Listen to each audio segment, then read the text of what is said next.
get this meeting rolling. We got some more room up front here. If you're not in church, you can come on up and sit down. You don't bite, do you? No. And if he did, he can't get that far. Okay. Huh? Yeah, I know, Phil, it's just strange sitting up here.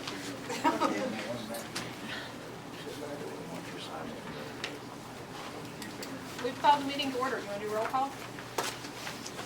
All right. Nick Weber. Here. Wally Wolf. Here. Claire Anderson. Here. Donnie Feldbush. Here. Martin Schneider. Here. James Hedstrom. Here. All present and counted for. You want to take a minute to read the minutes? We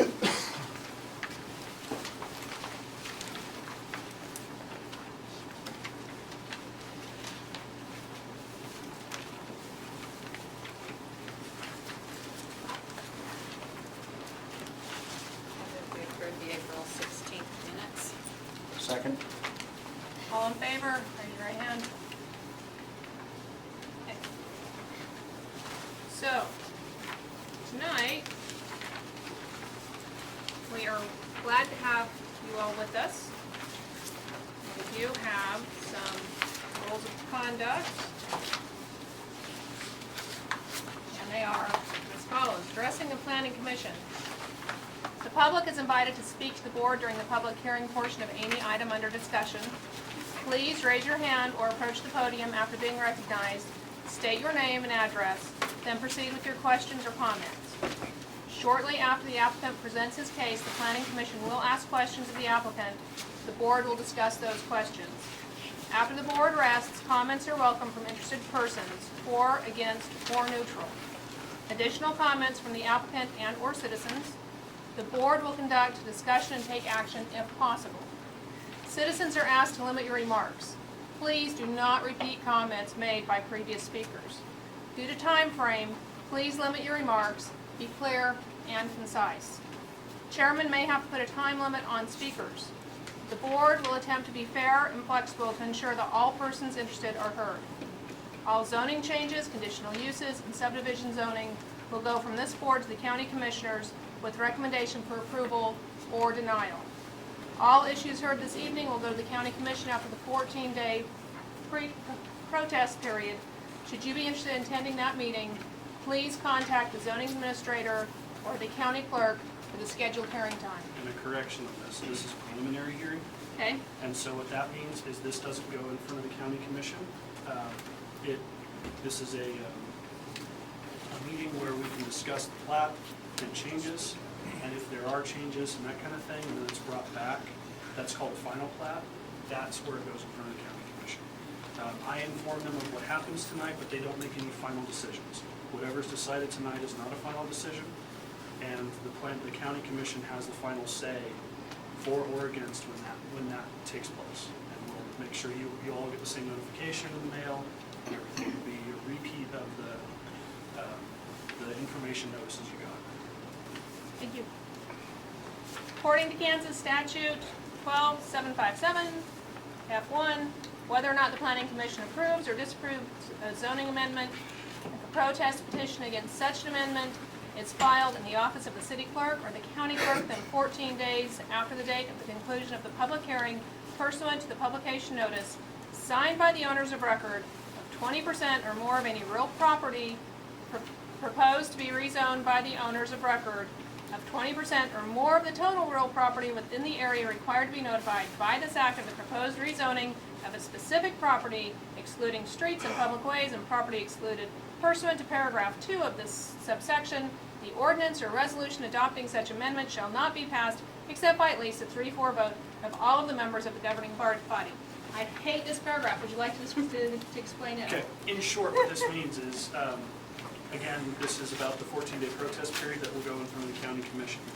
So no matter what happens tonight, if a final plat hearing is had by the planning commission, there's a 14-day period after that final plat hearing where people can protest. And that protest number that it's talking about is 20% of the owners of record within the legal notification district, meaning if you got a letter, you're within that notification district. If you got a letter that I mailed to you, and 20% of the owners of land, meaning if there's 1,000 acres in there and one person owns 200 acres of that, that's 20% of the landowners.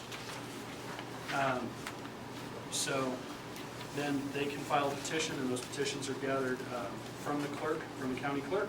You get the signatures on them. She approves, just like a voting. She checks the signatures to make sure they're accurate. And then what that means at the county commission is instead of being able to vote by a majority of 2/3, it has to be a unanimous decision. And if you have any more questions or need that more clear than the mud it is, I'm happy to help you when we get to that.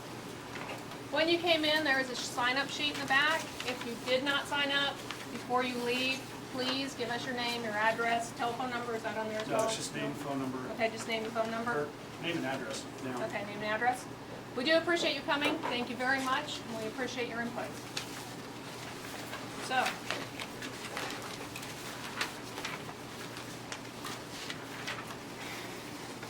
let's move on to file number DK 16-PC-PP-1. The owner is William Anderson. The applicant is William Anderson. Its existing land use is Ag 40. Its proposed land use will be suburban residential. Do I need to read the parcel ID? Okay. You want me to read the background? Nope, that's Okay, where I so can. William Anderson can come on up. Nope, that's where I can. Oh, I describe the sorry. background, and then you guys can. Okay. Okay. Background of this is that the applicant has proposed a new subdivision located on the south side of the mobile home park. And for anyone who doesn't know the area, behind you on the wall is a map.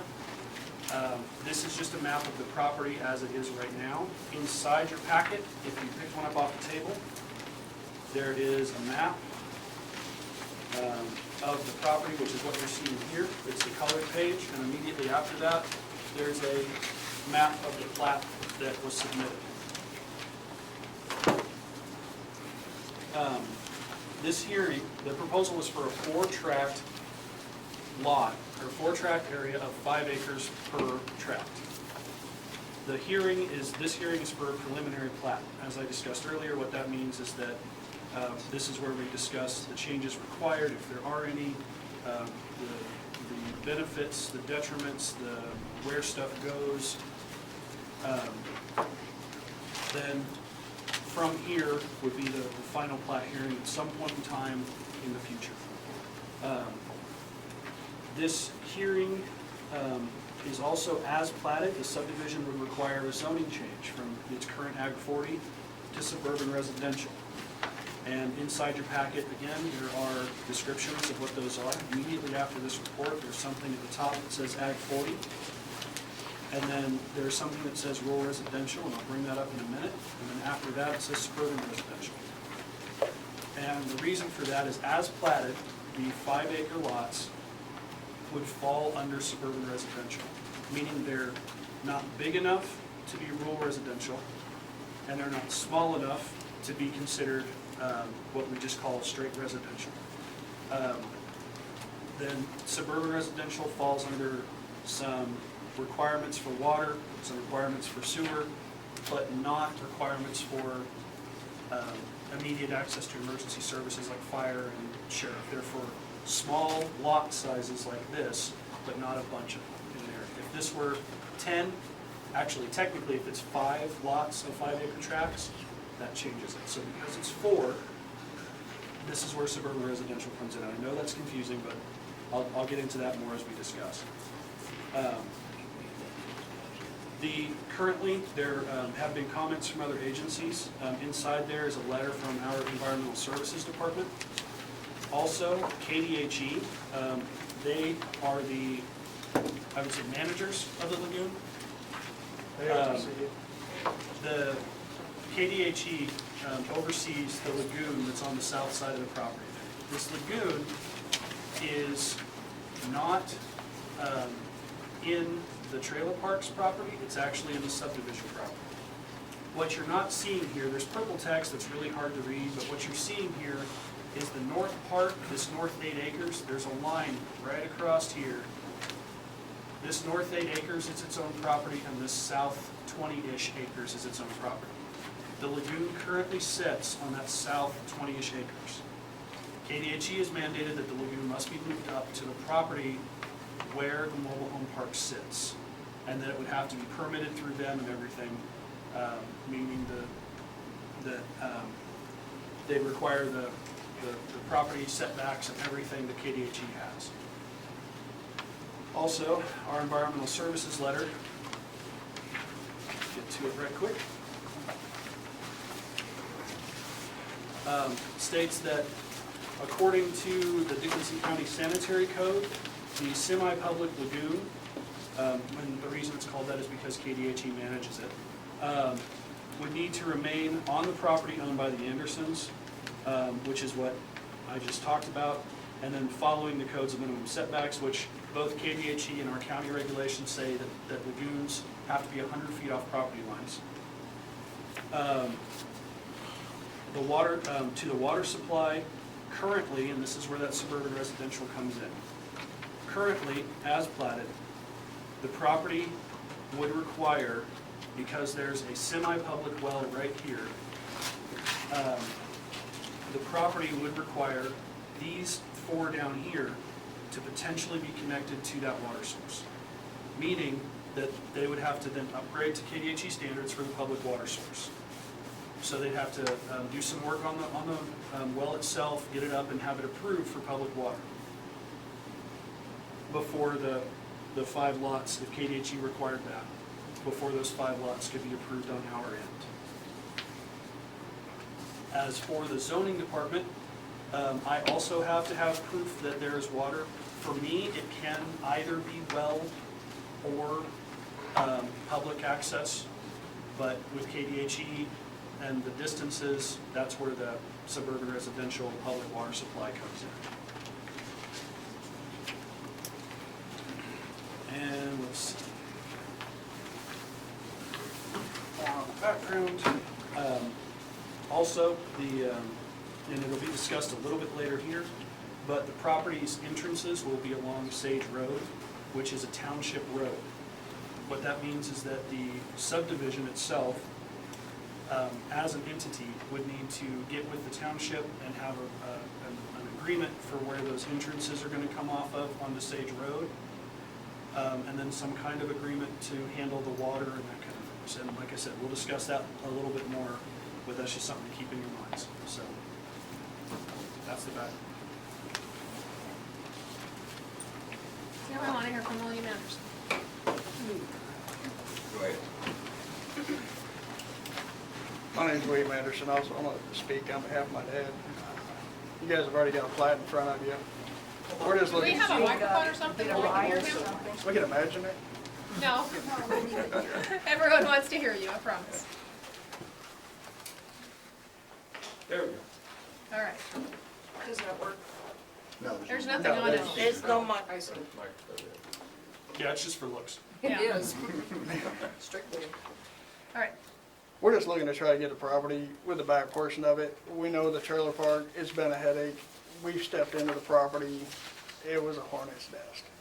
That ain't no secret, everybody knows it. Slowly, we've been trying to meet with county and state regulations on it. We've been trying to slowly get it cleaned back up, make changes to it as everything else goes. Granted, it may not be as fast as everybody wants it to be done, but it's getting done slowly. Right now, we're just looking at, I'm not a farmer, he's not a farmer. We're looking to try to recoup something out of what we invested and sank into this property already. We know a lot of people around here are against subdividing. We don't want to do a full-blown subdivision. We're just looking at putting 4 homes back there that are going to be on permanent foundations, solid structures. If the county wants it, where each one has their own individual well. State's already been out there and tested. They said there's more than ample water supply out there. At one time, Dickinson County wanted to put a water tower out there off the property because of the water supply that could be there. If they want the lagoon moved up, we have no problem accommodating what the county or what the state needs to get it done. Questions? I have a question, Okay. because I understood that, Could you tell me your name? oh, sorry, Sheila Marston. Okay. Anything else? And your address, please? 2068 Highway 18. Okay. I understood Destin to say that there was one well There is currently one And well that right now. everybody would use the same well? That if KDHE or if Dickinson County decides they don't want to put individual wells on the separate lots back there, then KDHE can say yes, work off of the one well that's already there on the property. We've already got it. If the state decides, the county decides to go that way, they want to turn it over to a public water supply, the only thing we're lacking right now is just bringing it above ground and put it into a shelter. We've already got chlorination tanks out there. KDHE already comes out, they test it, they make sure that we're meeting requirements as of right now. The only difference with us right now with the water supply we have now and a public water supply is actually only one home. If there were 10 homes hooked up on it, it'd be considered a public water supply. The way it is right now with just that trailer park there, it's still considered just a rural or residential. It doesn't fall under state guidelines. And How many- the state clarifies that, like the lagoon, is a semi-public water source because of that. Right. It's close enough to being a public water source that if they added that one home, and that's what KDHE has alluded to me as well, so. Sally Altway, 3019 Trail Road. Thank you. How many trailer houses or homes is that well supplying now? How many are active people or people are living there that's supplying? Right now it's just 9. Just one? 9. Oh, 9, okay. Any other questions? Any other questions from the board? I have one. The lagoon, for this plat, it appears that the lagoon needs to be moved, is that correct? If it's approved by the county, If it's yeah, approved. the state's saying it has to be separated, that the lagoon would have to stay with the trailer park until something was done later with the trailer park. Okay, and that They don't want to subdivide the property, or the county won't subdivide the property until the lagoon is is off of those 4 moved. lots. And that goes then inside of the property that's associated with the trailer park? Yes. Is it that would. correct? Yes, And is that at your expense or KDHE? it would be at our expense. At your expense? Right. And you're willing to do that? Right, yes, we would. When we first went out there, yeah, like I said, it was a hornet nest out there. We first went out there, and it was just open septic drains right into the ground going into the ditch line out there. And we've already, with the lagoon there now, we were told by the state after going through it, it was more or less the lagoon we have was kind of a test subject to see the size of the area they need for the volume of flow and all this stuff. And at our expense, we've already invested just over $50,000 into this property just for the lagoon and the septic system out there. So where we're at right now, we definitely know regulations on the lagoon now and where it falls in and where it would work, where it won't work. The ground's already been tested by Call Valley from roughly about 150 feet in off of Sage Road, going south all the way across the property. Everything with soil samples comes back that there's no issue with moving that lagoon at all, and we can go down 7 feet and still be within regulations of requirements. Darcy Ferguson, 2136 Highway 18. What's your cost to move that lagoon? Have you looked into your cost? Right now, we haven't looked into it. That we're kind of, it's depending on what the county's gonna do here. We know it's gonna run us to move the lagoon. Granted, we're not gonna have all the septic pipes, everything. We've already got all the valves. A lot of the cost would come out of just us getting the equipment out there and doing it. I'd be running the equipment, we'd be roughly between $8,000 and $10,000. Just a number off the top of the head. Yes. Sheila Marston, 2068 Highway 18. What are your plans for the trailer court that you have now? Do you continue that on, or do you plan on? Get rid of it, you want it? No, yeah, do you plan on leaving it there? Do you plan on maybe changing that as Eventually, well? we've talked about it, we've discussed it. We tried to put plans in with the county before to have things done. It didn't work, and with the money we had to keep investing into the property, it would kind of be like cutting our own throats if we got rid of it, because as of right now, it is an income to try to recoup something back. Once we're done getting houses out there, if it approves anyhow, we've discussed having the trailer park removed completely off the corner. So. Yes, Darcy Ferguson. Have you had talked about permanent foundations and, what homes you were wanting to put on there? Obviously, one of everyone's concerns is Right, property value. yes. We know what the value of the trailer park is, obviously. So- The houses we're looking at doing the solid foundations under them, at least doing half basements under them, where each one would have their own storm shelter. Once built. it's said and done, we're looking at, the house would be permanent there, it'd be solid built, whether modular homes are brought in and dropped on the foundations, but we're looking at roughly around $100,000 houses. Have you thought about putting any deed restrictions on, who you're selling these homes to? Not yet, we hadn't gone that in depth. Is that something that you would consider doing? Yes. We'd consider it. Deed restrictions as far as site-built stick frame Right. homes, possibly? Just to throw this out there, Dickinson County has a regulation in place that now no home older than 1994 can be built on the property, meaning that the safety standards put in place in 1994 mean that modular manufactured homes are the only homes that can be put out there. Or better, Or modular newer, manufactured or newer. Right. So even if there were no deed restrictions, the county restrictions state that Sure, they can't anything move newer. mobile homes out there. 94. So. Right, yeah, we don't want to include we don't want to expand the trailer park. No. I get, when I think of who possibly is going to be purchasing these lots, obviously they're going to be looking at what they're moving into next door. Okay? Right. So I work with buyers and sellers all day long, so I realize that the location. Right. So I just think of, what you're going to, how much you're going to sell these for, and who you're going to bring in, and what they're going to put on it. Who's going to live next to that? So I would love to just know that it's going to be, a site-built home, something that's going to increase value. Right. But there's concerns there that who's going to do that living next to? It's understandable. I mean, right now, I can't guarantee you that we're going to say yes 100%. It's going to be a stick-built home there. We're looking at overhead costs on us also with what we've already got invested into the property.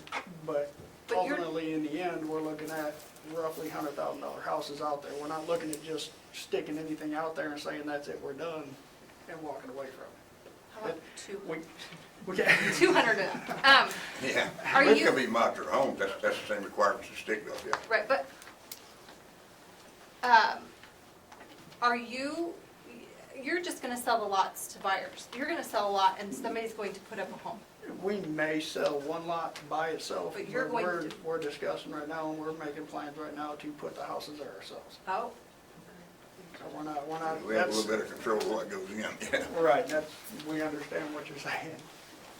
But then you plan on selling the homes after they're built? Once it's done, there, yes. Actually, in the back first. I'm Gerald Norman, I live directly across the road west from this deal. And my two main concerns are the traffic coming out on the 18 off of that Sage Road, which is a very bad corner. And my second main concern is water. They all say they got plenty of water. Well, I've got a 140-foot well, and when I had a tank here and pumping water for cattle, I could pump her dry. And then this guy here, he got one, he can't fill his swimming pool off his well either. So I don't think there's adequate water like they're saying. Oh, there is, the state of Vermont made us run a test here a few years ago, we done all this. They tested, said it is Well, more than adequate water. That's a few years back. But it's, With all the irrigation stuff's been going on, the water table's been going down, not coming up. oh, for the past 9 years, it's been supplying those 9 houses, and it's, Only, you can run it steady 24 hours, it won't run dry. She's under control. Your name? yeah, my name is Major Retired Smith.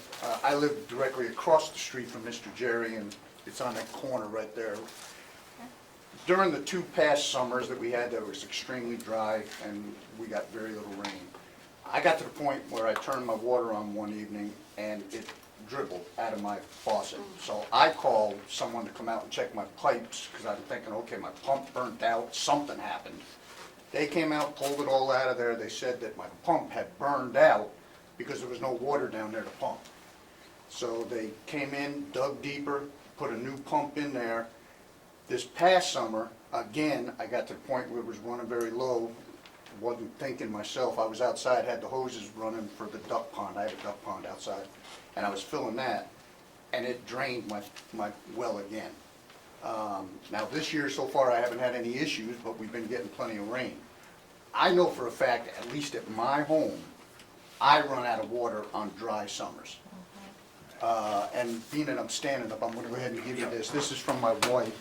She is a bus driver for the town of Chapman, and she drops children off at the trailer court. And she does routes everywhere. By far, without a doubt, that intersection is the worst intersection in Dickinson County. You cannot see traffic coming from the west when you come to cross that road. Numerous times, I sit out on my porch in the evening, just kind of cooling out. I cannot count the number of accidents that almost happen there. Cars slamming their brakes on because a tractor is crossing the road, or they have to swerve into oncoming traffic to get around somebody that's coming either out of the trailer court or from the north. The additional traffic that may be caused by these homes, and I have no idea how many cars we're talking about, it's just a major accident waiting to happen. I mean, we have begged them to put signs up to slow people down, but they go screaming by there at 70, 75 miles an hour all the time. And when you come over that hill, you have no chance to stop. It's from the top of the hill to there, it can't be more than 50 feet. And when there's a car sitting there, you're done. With that, I'll stop. Linda Jartstofer, 3070 Sage Road. I will have a take on that also. Not too long ago, I was coming up on the road to turn onto Sage Road to go to my house, and a little boy walked across the road, and I actually met him at his house. And I asked him what he was doing there, and he said, "Oh, I just wanted to walk across the street." Well, that could have been any of us in this entire room driving, because when he walked back to the trailer court, there was no visibility of him whatsoever, and my heart just sank. But something else I would like to do is I would like to go ahead and have you look at these pictures. These are pictures from 2005 of when they kind of started all of their transitional phase of trying to improve the trailer court. And then these are pictures that were taken in the last month. So you can see that there's really not much improvement that has occurred, and in fact, there's been a lot of aging that has occurred to the trailers, to the area. As far as improvements, we have noticed that improvements seem to be in the range of mowing and rearranging vehicles, and that seems to be the improvement line that we do witness. We've not actually seen much. We were told several years ago, and I have all of the zoning meetings that we've attended since this began. We were told that when a trailer became so dilapidated that it had to be discontinued for use, that another trailer could not come in at that time. They would slowly be phased out. Well, we know as a fact that there have been trailers that have been removed and then other trailers have been brought in, and we know that. And some of these are going on like at midnight, things like that. So as the Andersons tell you that they are slowly making improvements and things like that, and we are not a community that is against anybody trying to help themselves. There's not one person in this room that would not want to see improvements or help someone else. We are neighbors, we help each other. When we're down and out, we help each other. But we are not willing to help those who are not willing to help themselves. And we sometimes feel that that is where we are getting with the trailer court. So, first of all, we do have the safety standard that is very challenging for all of us, because we all put a lot of interest into our properties to try to keep them safe. And we find that we have areas of living that people of not such fine standards live there, and so therefore it is a danger to us also because of perhaps drugs and things like that. We see that, we know that's happening, we try to aid our sheriff's departments in trying to eliminate things like that. We don't want that in our neighborhoods. We truly want to have a safe environment for everyone to live in, including the Andersons. But when we have properties like that, it seems to warrant people that worked on the wrong side of the tracks, if you want to call it that, to live in those areas. So we are trying to avoid having that happen. We know that he's made promises, and we've not ever seen any of those promises kept one iota. And the pictures can prove that. So it is a difficult thing for all of us to have to sit there and live by that when we all work very hard at keeping our properties at a very high level. And it's very challenging for us to have to deal with that. But the safety factor is also a second one. Thank you. Sorry, It's Linda. also, the safety factor is also a very big factor for us. So, thank you for listening. You'd like to respond? Yeah, just a few of them. We agree with everything that they're saying. As far as the safety and the intersection right there, we understand it's an issue, we understand it's a headache. We had brought it up with the county before also. If anybody goes out there and looks, maybe 150 feet is all the county did for this intersection, is a small sign, roughly about 9-inch square that says 35 miles an hour. To us, that's not big enough. We've seen it, and we agree with them too. It is a bad intersection, it's a bad hill right there, we understand it's a blind spot. The road can be taken out. It does need something a little bit bigger there to bring awareness that there is an intersection there, because not only people from the trailer park, I mean, just anybody crossing that intersection, whether it's farm equipment or anything, the cars that drive down Highway 18, you know, we've seen it also. They're running 70, 75 miles an hour, and it's hard at that intersection.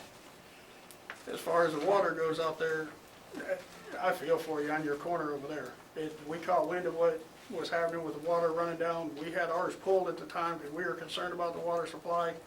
We still had 35 feet of water up on our well with where we're at on it.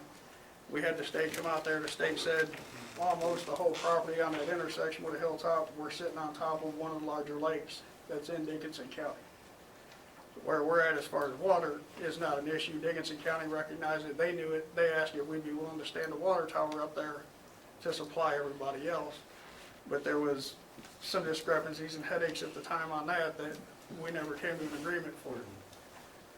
As far as the people in the trailer park, yeah, we're renting the trailers out. Probably 90% of the people that are in there are people that have been there for 10 years or better. We agree with the headaches, the crimes, and we agree with theft and problems and issues. We've had our own issues of people stealing stuff off the property. We can't regulate what somebody's gonna do, and we don't know it. Nobody's gonna know who you're putting in there sight unseen. All we can do is credit checks on people and find out who it is that we're moving in. What that person does after that, we can't control it. But going to give by state laws and the regulations, we can't just throw them out on the street. We have to follow what state laws say as far as renters go. But we do, when we know there's a problem, we do try to get rid of them. Any other comments or questions? One point of clarification. The zoning hearing you were talking about where they said that one trailer removed, another one couldn't be brought in, there was actually a court case that resulted in that. The Dickinson County was taken to court by the Andersons, and the court decided that Dickinson County didn't have that authority. The new trailers brought in have to be maintained to our regulation, but Dickinson County didn't have the I was not authority to aware of say. that. So, yeah, no. Thank you for Okay, clarifying. thanks, I didn't know. Ma'am, I do have one other question, and it may not have anything to do with this. I'm a history buff. The schoolhouse, is there any plans to either take that thing down? We've talked about it at some point in history. Yeah, we understand. That used to be the old Wesley Schoolhouse. Right. That's the second one, I guess, that was built there from the time that property was started. As far as we understand where your house was at, it used to be the old church there Yes. for the community.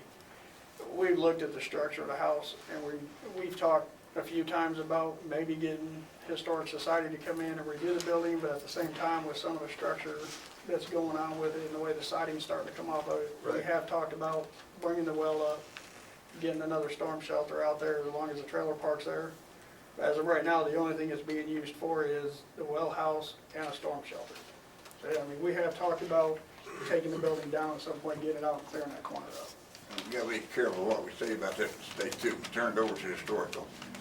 It's out of our hands, and we ain't got no choice to do what they say do with it. Yeah, Excuse me for just a minute. I'm sure everybody knows who you are, but I'm will you sorry, please I'm state your William name and Anderson address? also, I'm sorry. This He's is William speaking for when I lost my eyesight. That's fine, this but if you could just state your name and your address, I'd appreciate it. year. All right. William Anderson, 2998 Sage Road. Thank you very much. I'm sorry. That's all right. Any other? Yeah, the reason I'm not a first is, like I said, I lost my eyesight a couple years ago. I can't read the stuff anyway. It's so easier takes over for me to walk around. That's fine. Just everyone else, want to make sure everyone has their name stated. Any other comments, any other questions? Steve Altwig, 2011 Highway Team. I think most everybody sitting here would probably wholeheartedly agree with what Linda said, at least I do, and I would guess most of the crowd does. You know, there hasn't been any improvement at all in the last whenever, I mean, none, as far as my way of thinking. Another thing that has been brought up, on the road, on the west side of the property that they're talking about is a minimum maintenance, and it's gonna cost some money to even make it, you know, for the township. You know, there's no ditches, the hedgerows right up against the side of the road.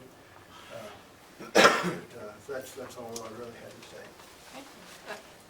Yes? Has the township, have you talked to the township yet about entrances and? We just lightly touched on it. This is kind of like the first step we're going back into, but we have no problem with putting culverts in or ditches or, you know, whatever they want to meet with. We'll sit down and talk with them. We'll work with them on it to make whatever it is they need requirement-wise, we'll meet it. Any other comments, any other questions? Any discussion? Go ahead. One more, the issue, one part of the issue with that intersection is also that KDOT manages the traffic there. So we can't go out and put a sign up unless all that stuff meets KDOT requirements, and then KDOT gets to dictate how those signs are put up and the sizes and everything. So please, if you have issues, and we've done this at a previous, send your information to KDOT. Send letters to KDOT, say, you know, look how dangerous this corner is. Because the more times they get that information, the more likely they are to help get something done. There's a KDOT office that manages that in Clay Center. And if you'd like, contact. They're online too, aren't they? Yes. Okay, But I'll just if- find them online. But with them, if you give them a call or shoot them a letter, they get that, the Clay Center office who manages that area gets a response pretty quick. So the one out at Clay Center? Yes. And if you need any more information, just swing by my office, shoot me an email, give me a call. And my office is right across the hall. Okay. So sometime this week or next week, and I'm happy to help out. Okay, 'cause I'm scared of this, I'm gonna die right in my front Yeah. yard, because it's that bad. Say again, I'm I sorry? won't go on that road. Yeah, I don't, my driveway, you can see it up here in the corner, it makes a big U between K-18 and Sage Road. I'm on that north house. There you go, that's my driveway, that U that goes around. I will not go out on Sage Road and come out to K-18. And I've told all my neighbors that live to the north of me, anytime they need to go on to K-18 and head towards Junction City, use my driveway, so that they can see the traffic coming from the west. Well, I used to drive down the ditch with the farm machinery and even the school bus to my driveway so I could see it from the west, to avoid getting hit with somebody. It's a nasty intersection. It drives me nuts trying to figure out why they put it there. Yeah. Why didn't they move it over just a little bit, or to the east a little bit, and give more chance for cars to see it? Just doesn't make much sense. Any discussion from the board? No? Just, well, a question. As a zoning board, we don't have any authority on regulations for mobile home parks as far as they need to meet these standards or these requirements to. If this was a mobile home park, if this was a proposal to put a mobile home park in, yes. Right, but existing But ones. since it's existing, and that's actually not at all, you know, involved in the hearing. There's case to be made for condition, but as the applicants have said, they agree with people's statements, and that they're trying to hopefully even eventually get rid of it if they can sell some lots. But as far as being able to dictate what happens with it, that's not part of the hearing. So, Well, expound a little bit what you said about the conditions. You said we could put some conditions on the existing mobile home park as far as what needs to happen there? No, we couldn't put conditions on No, we it. can't put conditions. Now, if in part of this, if the applicant said, we'd be willing to do X, X, and X and help with cleaning up, we could put that in the notes in the minutes, but since it's a separate property, that's nothing we can dictate for this. Until we can do it for the well, we can do it for the septic, because that's where the utilities are and that kind of thing. But in regards to the property itself, there's nothing we can really do to dictate how they could improve the property because of, on this hearing specifically. So to take that a little bit further, my understanding is this hearing is on these 4 lots right here. Correct. That's what we're discussing, and we're really not discussing the trailer park. Correct. Except for the lagoon and the well. And the lagoon will be moved to the trailer park, and the possibility of using that water source if it's approved by KDHE. Correct. If both are. If both are. Because moving the lagoon will require KDHE approval. Right, and permit. KDHE will have to approve both of those. So the only common denominator is that the Andersons happen to own both properties. Yeah. So this hearing really has nothing to do with the trailer park other than the water and the septic. Correct. I understand the condition of it is a concern to the public, but the board's responsibility is looking at this. Am I reading that right? Yeah. But we can put conditions on it as far as the water well supply, the lagoon, all being KDHE approved, or is that just? Yes, if it goes into public. And we get into that a little bit later in the Okay. breakdown. And I think if we go through there, I'm a lot happy to expand on that question Okay. after we cover some of the statements in here. Okay, but we also could put in something in there about them getting with the township and finding out how much it was going to cost for them to. Actually, part of it will, just like we've done for a lot of others that are on township roads, a requirement will be that they have to provide us with, before we can do anything with a final plat, we have to have a letter between the applicant and the township that agrees to whatever road improvements the township has requested. Whatever those end up being, that's between the applicant and the township, but that's a requirement that we have for almost every subdivision we do that's on that involves a township road, is you have to provide us with that information.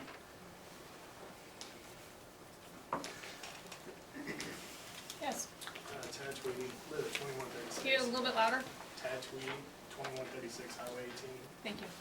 Has there been any thought of if you're putting in lateral lines or lagoons on scenes how that property kind of has a slope to it? And I know the adjacent property straight south has a small creek that runs through there. As far as concern would be a runoff if it was a lagoon, or how close it's going to be up to the neighboring property. We've got, KDHE regulates what the size of the lagoon would have to be, and that was where the soil samples that we had down out there before, as long as it's got the clay base to it, it's supposed to allow for, I don't remember the exact numbers of it, of the seepage, it's supposed to allow for so much seepage per use of the trailer, per gallons that go in. The lagoon's gonna be sized up for each home or whatever individual is what they come up, they have a formula through KDHE as to what they say as to how much water runs through the septic, how much is clean, how much is bad. And they'll maintain and judge the size of it. Usually it's a 35-foot square, and they want, their slopes off of it. As far as draining, getting into the ditch lines or any adjoining properties, it shouldn't. If the county doesn't want the lagoons out there because they've had issues before, and the county's talked to us about the evaporation off of it, the lagoons drying up, and it ended up being solid waste out there. They've talked to it, we back and forth when we were doing our lagoon while they were trying to figure everything out. And it was actually discussed at one time in Dickinson County. It had thoughts of not wanting to put lagoons in because of the problem with the evaporation and the heat, that it was a possibility of just doing septic tanks. And that's where we'd have to find out what the county, what the state regulates as far as lateral lines or where everything goes. But if it's just a lagoon, there would be no lateral lines or anything, it would just be the lagoon system. Yeah, another question? Yeah, getting back to the well now, I know they say they've had it tested and all this, but if they'd go out there and take that walk out toward the corner, there's a well out there that one time it went dry in the 20s. And you get dry weather just like that again. Is that under the concrete pad by the? Yeah. Yeah. There's an old well out there that went dry in the 20s. Dustin, clarify. We can't determine if there's water out there or not. That is the part of KDHE, correct? If they tell us there's water, that's what we have to go with. Correct. That in order for there to be a public water supply, KDHE has a lot of requirements, especially with the recent the bills put out by the governor for water reclamation and the water plans. KDHE has a lot of new requirements in regards to what is approved for a public water source. So if this goes into being a public water source, KDHE has to be able, the application that they would put into KDHE would go through a lot more stringent stuff than even exists for what they have right now. Like you said, they'd have to bring it up above ground, they'd have to improve the actual well itself. Now, if it's individual homes, we ran into this last time with a subdivision where the state has said we can't dictate if they can or cannot put wells on the property, because there are things in place through the Department of Water, Department of Ag, and the KDHE for if a well is using too much water, they have to go through a process. We tried actually one time to say, okay, this subdivision can only put in one well per year, and the state kind of smacked our hand and said, no, you can't do that. Because we don't, if it was an irrigation well, then they have to get those permitted. But if it's just for residential use, the state has actually told us before we can't dictate if they can put wells there or not. So if it was individual wells per house, they have to provide me, for a building permit, they have to provide me to say that there is available water. But if they do it at the right time of year, there could be available water, and 6 months later there may not be. And so, for individual wells, we actually can't, by state, dictate whether or not they can put them out there. If it's for the public water source, if they go that route, if they do the 5-acre lots and they go with the public water source, there's a lot more availability to see if that water's there. But if they go with I have another thing in here that talks about having 2 10-acre lots instead of 4 5s. If they go that route, then they'd only need to have the wells dug and provide water to me that says they have water, and that's all I'm allowed to require by state. But also right now, if they go through KDHE and KDHE checks and they say, no, we don't feel like you have the water, doesn't matter what we decide tonight, they can't do anything because KDHE will not let them. Right, if KDHE, if all this goes through the county commission, and everything is approved, and they go out there and they say, okay, we're gonna increase this well, and KDHE goes, you don't have the water, all this was for naught. So. Yes. Hey, William Anderson. We had this tested, 5, 6 years ago, something on the storm. We've not done this before. We had this, KDHE had to test it for us. I hope they knew what they were doing. They charged us $5,000 for testing it out. So they ran it for like 24 hours steady without nothing. And at that time, we were trying to put 34 homes out there. And they said there was more than enough water, ample water for 34 homes in there. And it cost us enough money. They don't know what they're doing with it, I hope. That was 6 years ago. That's 5 years ago. They tested it all out. They run it for 24 hours. They done several things. Had 2 different people coming out. And they said, they had a letter here to the county. They sent it to the county. I saw a copy before. They said there's more than ample water to supply for 34 homes out there. And they will retest again. In order to make it a public water supply, they will have to test it.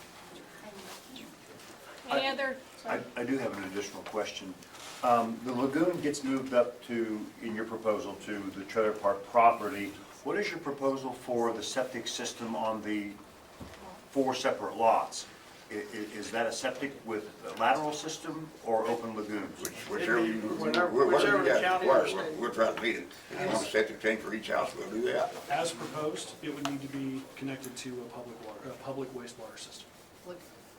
So another lagoon? Or that one. Or because- this one? Or that, because it's at that point a public. This one's lagoon. gonna be public. If it goes, that's where KDHE comes in to say, here's what we're gonna require. If KDHE says they have to connect to a public water or a public sewer system, then they've gotta find a way to connect all the homes to that, to a lagoon. If they come back and say, no, they can each have their own wastewater, then it's through the county to determine what kind of septic tank. So, right now, it's kind of in the air with what KDHE decides, if they require a public sanitary sewer system or not. And we've, again, run into this before, where KDHE says, we won't make any determination until you do. So that's why we developed a preliminary hearing process, so that we can make some decisions and go, okay, here's what we have presented, what are your options? And then they can give us those, so. But they have to go out and test, KDHE, yeah, there's, then come back to you. there's gonna be a lot of, with KDHE involved, there's gonna be a lot of testing and a lot of engineering involved in moving the lagoon, what's gonna be required, that kind of thing, so. Yes. Linda Jarkstofer, on a deal like that, then who pays for that? Usually, the applicant. Okay. And when you say usually, is there other cases that have not? Sometimes KDHE can offer grants, that kind of thing, so I don't wanna say Okay. always, Okay. but I would roughly say 98% of the time, Mhm. it's the applicant, so. Okay. They won't offer a grant. They've already informed us of the our expense. Any, Sally Altwig. yes. I guess I have a comment and a question on you mentioning that this is separate from the trailer court. But what we're all looking at is the condition of the trailer court now. Is that what this is going to be? I don't care what price home is there or anything like that. Is that going to look just like the trailer court where nothing has been done, did you say 10 years? Since we've been here, since we were here before, and nothing's been done? And then my question is, you said you can't do anything about it, the zoning board, about the condition of the trailer court. Where does the blight committee come in? Is there a blight committee? Is that the zoning board, the blight, to get this trailer court cleaned up? No, there's no blight committee. However, if you, what you can do is if you feel that it does need to be cleaned up and the reasons why, what we recommend is that you go ahead and write a letter to the county commission.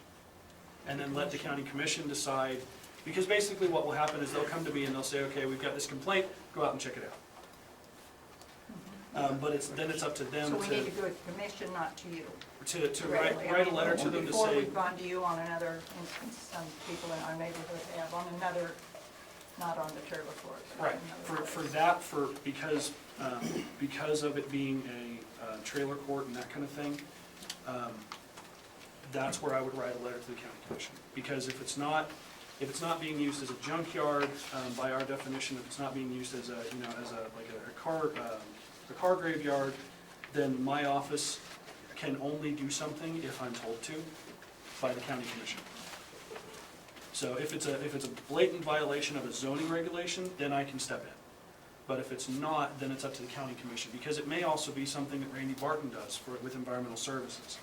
If it's a health hazard issue, it may be our health department. So that's what the county commission can determine. Yeah. We can make everybody happy with it. We have no objection with getting rid of that trailer park altogether. If the county approves putting the houses in out there, we've already discussed it, getting rid of all the trailers that are on that corner, cleaning everything up and placing the house on that corner also. So if that's everybody's biggest concern is get the trailer park out of there, granted, we know it's not anything to do with this meeting here, but we'll get rid of it. That's no objection of us either. And ma'am, I just have one last Can question. the person behind you I go can't- first, please? Me? No, David no. Aker, 1471 Highway 18. Your name again? David Aker. Thank you. My biggest concern is the water and the access to the roads. Okay. And it's just too dangerous where that intersection is setting in. What did you want to say? Well, just, we were here, it seems like a couple of years ago, but it was probably 5, 6 years ago, we were sitting in this exact same room. And Bob can be stupid sometimes. What is the what has changed between 5 years ago when the answer was no and now? The size of the lots. Okay, Before, I honestly we were didn't looking know. at doing it before, we actually brought it up and approached the county, we would have actually put 37 homes on that property. Okay. Since then, we're, yeah. I have a question. Tracking. When we had the engineer work done, you know, two of the engineers come out and told us, pointed out, and they talked to the township. Sage Road is 27 foot over on the property line, past our property line. We chose not to do anything about it at the time, because it's kind of infeasible to ask the county to move the whole road over 27 feet. That would account for the hill there and get out of that, but it's just not feasible to do it when the state just cut the hill down a little bit and have it solved. And we have approached KDHE about a second entrance farther down on Highway 18 to get it away from that intersection, and for whatever reason, they told us at the time, no. They won't let us put a second access there. I'm Susie Edberg at 2908 Quail Road. I just have a question, and I'm kind of nervous, so now I've got, when you change zoning, is it just for those 20 acres in the trailer park, or is it for like a section? It's not for the trailer park, No. it would Just just the- be just for the full that lot. area. Just for that 20 acres? Yes, just that area. And one more question, when they do have to fix that road, which is minimum maintenance, like Steve said, where's that money come from? Township. No, no, let me, before that gets crazy, let me clarify here. That's where the agreement between the township and the applicant comes in. Again, throwing percentages out there, most of the time, that actually falls on the applicant. Really? But Yes. Justin, 5 years down the road, that road's gonna be pretty well Maintenance. used. They have to Maintenance. maintain it as They'll well? maintain Okay. it. The township maintains it, but to do this, the base improvement, to get it up to road-based standard, usually the applicant has to pay for that. I haven't been on that road for quite a while, but south of the trailer park is... You don't want to. It's dirt. I mean, there's no rock, so it would have to... It's a mud trail. Yeah, it's one of them that everybody out there knows you don't go on after it rains, but I just wondered, so Yeah. more than likely, whoever buys the houses, No, no? before, there has to be an agreement in place with the developer. Okay.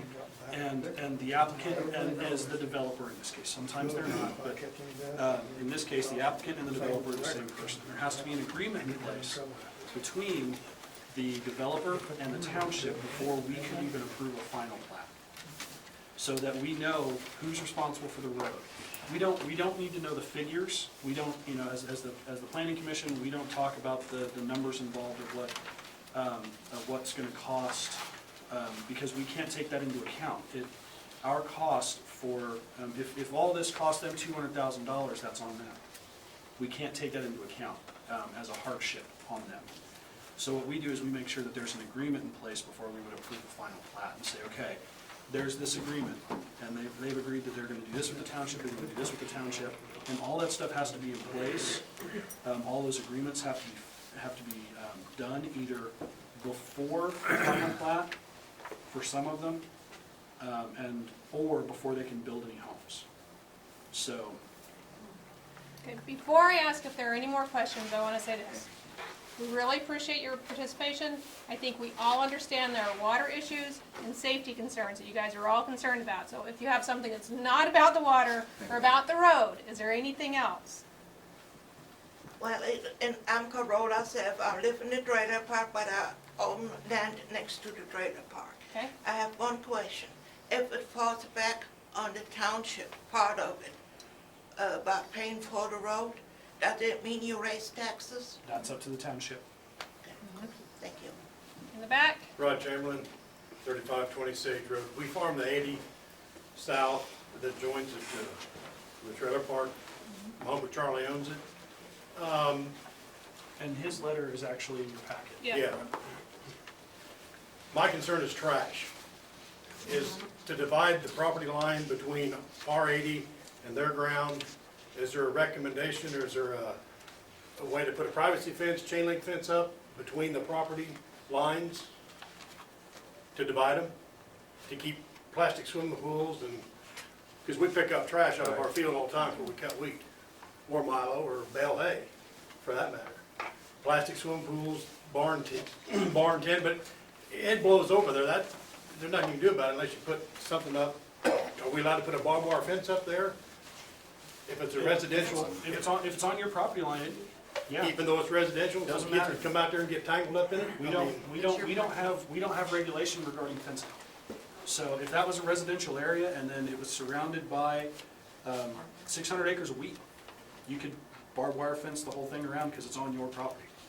So, And one yes. other thing about the road, of course, we drive equipment up and down that road, and 100% of the people that move into that trailer park know nothing about farm life at all. The little kids that run out in the road all the time, it's a pain. Why can't they run their, if they're gonna run their access, run it right through their trailer park on the back side of that house and leave Sage Road alone? Run your access through this way. Dump your driveways out on the east side. Have each individual driveway into your houses and have a loop out there. And that's a possibility that the township could talk about for the access. Any other comments? Yes. John Cameron, 1820, 400 Avenue. This gentleman was talking about K-18 and how bad it is to come from the south to get out on K-18 highway because he needs to go to the state and have them come out and rerun that and see what the speed limit needs to be at because of your site. Now, they have a sign up there now. Yeah, they came out and they did a study, and they put the, I call it recommended speeds, the yellow sign, which to a driver doesn't mean squat, unless it's a black and Again, white I would sign. have to say what Dustin said. And which I'll would get with be KDOT. I'll get with KDOT. Contact KDOT. We really, truly, we get that the road is an issue. We totally understand that. Is there Especially anything else? It's bad in the winter with snow and ice on that road, I and they believe come you. flying over there. Is there anything that doesn't concern the road that we need to discuss? Okay, is there any discussion from the board? All right, so, It's not a big deal, but the lots are non-conforming. They're supposed to be 3-to-1 ratio. They're 220 feet wide, so it should be no more than 660 feet deep. It's not a big deal, but. Yeah, it's something that we can say is okay. If it were created on its own, a single, then that's where that comes in, but since it's in the subdivision, they can, so, as long as it's approved and that kind of thing, so. I did have one more thing, Rodney Chamberlain. You said you got control of Sage Road, 27 feet? What's that all about? No, we don't have control. The engineers told us they done the surveys on it. And Sage Road, the township built Sage Road 27 feet on our property line. So there's 27 feet on my property too? Yeah, all the way down that whole road is, yeah. They're saying, we're not sure exactly how far down it goes, but where their survey stakes are at, that road's 27 feet over, like where the. All the way down past the end of our property. Right. But what do? You can't sue the township, make them move the whole road. You got that too. yes, excuse me, in the back? Sheila Marston. These lots, if this were to go through, there's no way that another building or another home could be built on these lots, just one home per lot. Not unless something changes by the county or they change their zoning, only right now, it would only be one home per. One per lot. Any other questions? I'll just make a comment about the 27 feet. You're going to find that most of the roads, when they were surveyed, the road doesn't set perfect in the right-of-way. And some people think it's a 50-foot right-of-way, some think it's a 60-foot right-of-way. Well, we've ran into that numerous times. And when you drive those survey stakes, it gets people real nervous because it's out in their field and it's like, oh my God, how did we get off that far? It's not legally considered township. But it's not uncommon. So that doesn't, I mean, I'm not making light of it, but that doesn't surprise me because we've had that happen in our township probably half a dozen times. Somebody says you're over on them and then you do the actual survey and it's like, where the road's not even close to where you thought it was. It was all brought up because of that hill out front, what that was all about. It's all brought up that way. Yes. Ted, when you build these, are you planning to rent them, or are you planning to sell them? We're just looking to sell them straight out right now. We're tired of the rental game. And the only reason the trailer park's there right now, like I said, is just to try to recoup some of the money that we've sank into the property out there. If this gets approved and done, we're just straight outright selling. Would you be willing to put that as a condition of the project? Sure. If you're willing to approve it, Yeah. we'll get rid of the trailer park and put a house there. We have no problem. So you might go to 5 total units rather than 9 and 4 is 13? If, I mean, if that. no, we're talking about, if you'll approve the 4, and it'll approve us eventually to put a house on the corner, we'll get rid of the 9 trailers altogether and just have 5 homes there. So again, it could go from 13 total units to 5 total units. Right. And you'd be willing to make that as a condition with time frame? Sure. Is there a way to write that in because it's two separate I properties? don't think it'll get that trailer park. Yes. You would be redoing the preliminary plat right now. Well, what it would be is the applicant would agree to correct conditions on an adjoining property. And how this process works is all the changes that are discussed, they take back to their surveyor and their engineer, and then are put on a final plat. And those changes will need to be listed on that final plat, where the driveway entrances are from the township, where the utilities are, where the lagoon's gonna go, because it's a condition on this that the lagoon has to be moved, so we need to know where it's going. All those changes will go on to that final plat. And then that final plat is where it can say those things. If the applicant says that they agree, owner agrees to do this as part of this condition, then what they can do is they can actually say that they would like to include that on the final plat. They'd like to include their property in that final plat. And then consider it, they can just say, okay, we want to include the trailer park and consider that lot 1.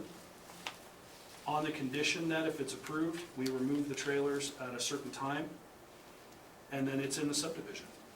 And just to go on with that, I'm telling you, if you guys were to say, we're gonna move that trailer court, I'd be the first guy to pull my truck over there and help you start doing it. I honestly would. But my question's this, and only because, you know, I'm But I'll take you up on that. you guys agreed to that, we put the 4 houses in.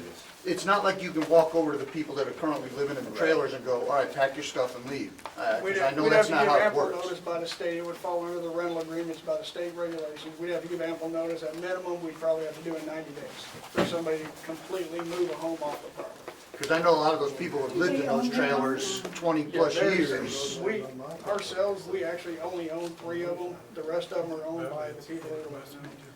I would like to go back for a second to something James said. James, you said within a limited time period. So what you're talking about is putting in what kind of time period? So three thoughts. One is, if they would do that, If you guys could listen for a second, please. the Thank you. lagoon probably could stay right where it's at, because it could handle 5 units and it's more centrally located. The well can already handle more than 5 units, so it could stay, it wouldn't need KDHE upgrade.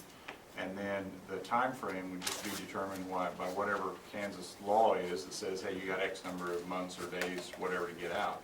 So if you could leave the lagoon, use the well, go to 5, and then just make sure, it'd be, you know, it would only work if everything was in, you know, documented well, but, I mean, I could see that as being a midway point that could be beneficial. The only issue I see is, isn't the lagoon in one of the lots right now? Right, that's what I'm I talking thought. We about. wouldn't be able to do the lagoon. KDHE done told us, either way it goes, that lagoon has to be moved. That north lot's big enough to handle it. Unless there was You an might- agreement you made. might double check with them, because that was when you had 9 units up there. Oh, they told us the other lot lines, if it's anywhere close to them, they cannot stay there. They're not wide, 200 foot's not wide enough to have. You can, if you're gonna change this plat, you can move those lot lines away from that lagoon. Yeah, you just make this one jog and that one jog, and Well, the Yeah, other it's issue just a we'd concept. run in, if it gets to that, the other issue we'd run into with it would be, there would have to be an agreement made through homeowners or whoever bought the homes. If they allowed the lagoon to stay where it's at, there would have to be a public access You're looking agreement. at $8,000 or you could, another thought is you could just simply just get rid of the lagoon and everybody does a septic tank and lateral field. That, yes. So, I mean, my point is, there's a way around all that. That's what KDHE suggested, yes. Can I add something to that as well? If you did that, and you take away that mobile home court, Someone else had suggested putting the access around the far side of that property. Would there not be a reason why you couldn't do that? Have a drive come in on the other side? That's a question for Just Kayla. suggest leave like where the road is now for the trailer park and just drop it farther over to the east and Instead come of back coming in south. on the west side of your lots, come in on the east side. Again, that's KDHE won't allow that, I'm told they wouldn't. KDOT? Yeah, Okay. I mean, KDOT did, yeah. They said it gotta be more than 600 something feet from that hilltop, and it's not enough for it, they said. I have a question. Glenda's been waiting for a long time. Go ahead. Linda Jarkstofer. All of this is great, what we're hearing and stuff like that, but we have sat here and listened to this before and had all of these things told to us as far as changes and upgrades, and we come out of there feeling, oh, we're gonna see improvement, we're gonna have some great improvement going on, and March 15th, 2005 is when we started this, and we've not seen any improvements. And so, it's wonderful to hear this, and we hope, every time we come to one of these, we hope, and yet we don't. And so we come out of this even more frustrated than when we came into it. Oh, it didn't change on our part. We But we respect know. about it, but We it started costing us more money, and the township didn't agree with them with it. We understand what you're saying, and we fully agree. Sir, in the back. Yeah, I have a question. At what point in this, say everything goes through, at what point can their plotted land change ownership in the sale? And I have a suspicion that's what's going on here tonight anyway, but, you know, that's just my own suspicion. Meaning, let's get it plotted, let's get all this stuff, and then we're gonna sell her out. You know, at what point, I suspicion that's what's going on here. What's over planning to put houses in to sell them? There's no Well, I mean, suspicion. just before anything happens, just. I think I can clarify. What you're asking is, if they talk about tonight and they say, okay, bring your final plat back, how soon after that could they start selling? No, how soon could they just sell all four of the trailer court and all four plots of the whole 30 acres out? Well, depending on how the conditions go, they couldn't unless they adhered to the conditions. So if one of the conditions is, we want to include that trailer court as part of this so that we can remove the trailers, this doesn't go through until they do that. You know, I suspicion all this is going on to try to make their property, maybe that's just the way things work, you know, more try to get it sold to somebody else. You can make the conditions chronological. B doesn't happen until A is done, C doesn't happen until B is done, so they have to be done in order. Yeah. We can make that as part of the conditions. They're not just a chunk, but A has to happen first, then B, then C, then D. Put in whatever order you want. Right. If we can approve these four, on these lots to get it approved, we put houses on it to sell them. We're not planning on it taking the next 10, 12, 15 years. No. We're gonna try to do it as fast as we can, as quick as we can. And alongside of that, if it gets approved, we'll plan on getting the trailer park out of there, but at the same time, the income coming in off the trailer park, that's kind of a big factor in recouping the close to 200,000 we've already invested in this property. We'd be killing ourselves if we just up and, okay, let's get rid of the trailer park right now and then try to approve everything else. We will eventually, if we can get it done, we will. We have tried getting stuff done before, and we agree with what you're saying about nothing big. We can't go in there, so to speak, and tell somebody they have to do something with the inside of their home or out. We've tried numerous times telling people, you have to meet certain requirements to get it approved with the county, to keep everything looking neater and keep it looking cleaner. We try to keep it cleaned up somewhat. We're not the greatest at it. I've got other things going on just like the rest of you do. But if we can get it out of there, we'll get it out of there. Had a comment? That was my comment. It'd be nice if you clean up that junk you got around there right now.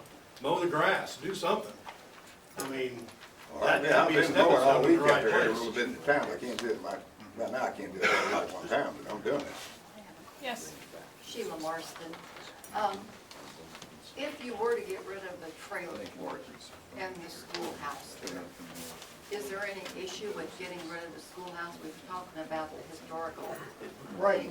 Is there any problem with getting rid of that? There, as of right now, Not there yet, is no. because it, If you don't do anything, then right now, there's no problem.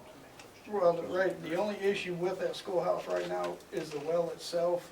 It falls under the basement of the schoolhouse, and also the basement that's underneath that schoolhouse falls under the county or whatever with a storm shelter for what's there at the property.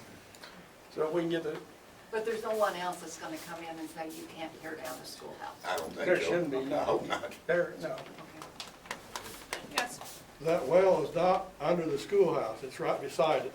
It's, Right, They may have a tank and stuff inside, but the Right. well is outside the schoolhouse. right. right. The chlorination tank that's put in there with KDHE is in the basement of the schoolhouse, and also the But you're pressure not, tank that's you in can't there. say the well's under the schoolhouse, because it isn't. But it Okay, so it's outside the well there. It kinda falls Well, we're under gonna the- build a well house for him, we're gonna The pay actual $18 well million itself to is build a well house outside. for it. The parts for the well are inside. Okay, any more questions or comments?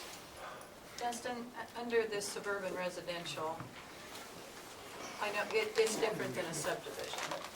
Can they sell off 5-acre plots under the suburban, or do they have to come back and have it redone as a subdivision? No, that's under, this is a subdivision. It's just not multiple lots. It's not over the So if it's five. under If it's 5 under or 5 under, lot, then and it's, 5 and under, and that's why I said if part of the condition was that on the final plat, they include their trailer park,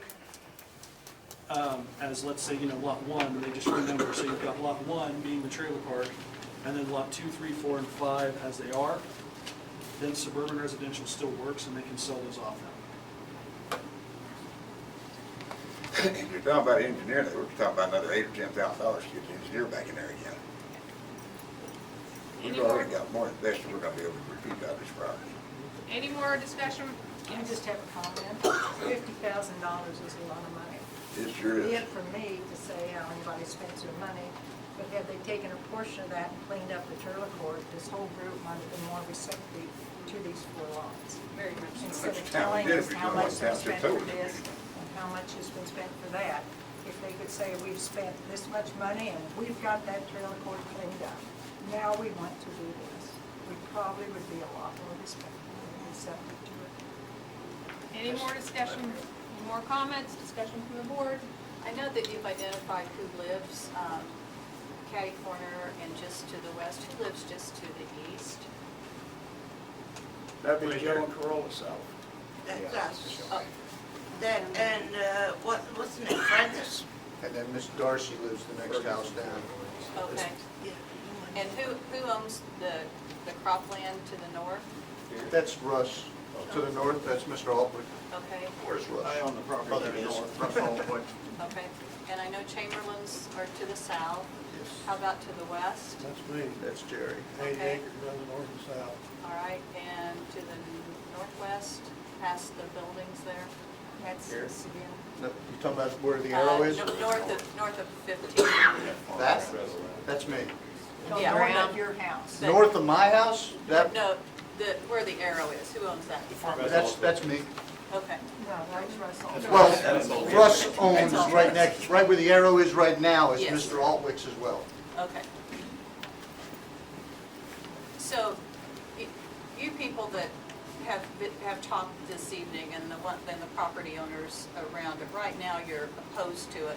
How would you feel if we did put that condition in as far as taking the mobile home park out? I mean, it would solve the water issue, because now we're taking those 9 trailers, is that what we're talking about? You know, we're taking those out and we're putting 5 in. If anything, it helps with the water situation, there's not as many people gonna be using it. We still got the issue with that road, Right. is that, you know, But Yeah, but then you're only and having again, 5 we're lessening the It- number it of people that are in there, unless the people that move in have more kids. And I Most get- of the people that live in the trailer court right now are elderly people, and I think there's only like 3 or 4 kids that live over there right now. That's two of my grandkids. That's all I ever see is 3 or 4 kids running around. There's roughly around 6 kids. There's 6, okay. I mean, I could just foresee if younger families buy a home and they have 3 or 4 kids each, now we have more kids run, you know. I see some pros and cons to it. The water situation, it would definitely be great.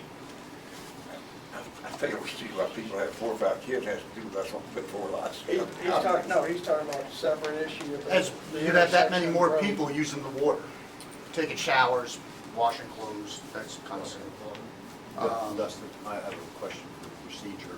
once we close once we close for comments, then do we go in and make a motion second and have a discussion? For subdivision, what happens is once we close the public comments, then we go through the administrative report, and then the board discusses the administrative report. Okay. And a lot of the concerns brought up are actually listed in the administration report. And then after the board discusses the administration report, that's when we work on the motions and stuff. Anything else? Are you guys ready to close the public comments? That sounds good to me. Let's go to the administration report. Bear with me, this is a lot of reading. Would you like me to go through it since there's a lot of explanation to Go this? for it. This is her first as chair, so I'm kind of, Bear with him, it's a lot of reading. Yeah. Okay.